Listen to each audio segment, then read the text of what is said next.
word coming from the Supreme Court. They've dismissed Subrata Roy's bail plea or plea for release from jail. So this is big news.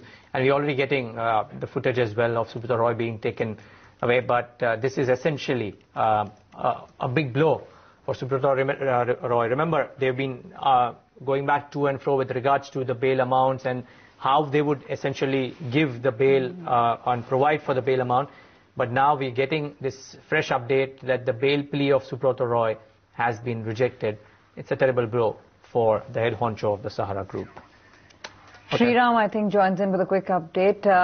Another disappointment coming in this time around again, since the money has not been put in place. Sriram? Hello. So the Supreme Court has dismissed Subrata Roy's plea for his release, along with some very scathing comments coming against him.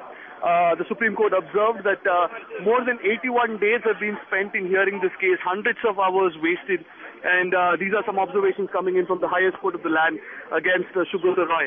And of course, the plea that his arrest was illegal, unjustified, and untenable is the claim that was made by Sahara Group and Subrata Roy's counsel. That has been turned down and by the Supreme Court, saying that the contemners were given enough opportunity. They were issued multiple orders before it actually led to his arrest. In fact, the judges were quick to point out the fact that he did not even respond to their summons. Stay on, we'll have to get across to a legal voice and Mr. Tulsi Johnson right now to speak about this development. Good having you, sir. Thanks for joining in. Your initial comments on this bail plea being rejected. Yes, I think this was quite a foregone conclusion, because a person can't continue to fiddle with the Supreme Court. He has to come clean, and he has to realize the paramount importance of being able to refund the money to the investors. These are small, petty investors, and the only court which can now come to their aid is the Supreme Court. And Supreme Court is not going to let go of this where thousands and lakhs of people are involved.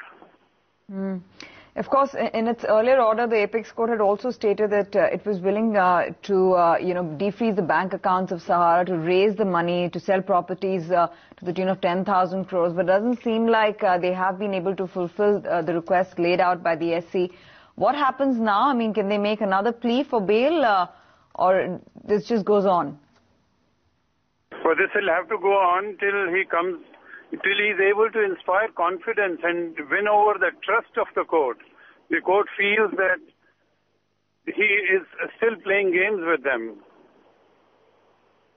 Okay, sir, what do you think is the way ahead? I think you kind of replied that, but how do you think the thing goes ahead? Because the Supreme Court has now asked Sahara Group to make a fresh proposal for the bail.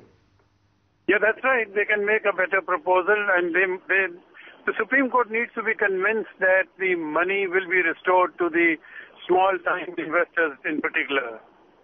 And so long as they get an impression that this is only a ploy for getting bail, they are not going to grant any relief. I don't know why they cannot see right on the wall.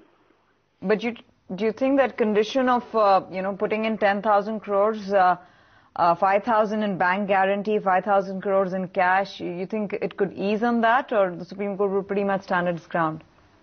It can. The whole point is that there must be contrition, there must be, determination and realization that money has got to be restored to the small investors. You can't take them for a ride.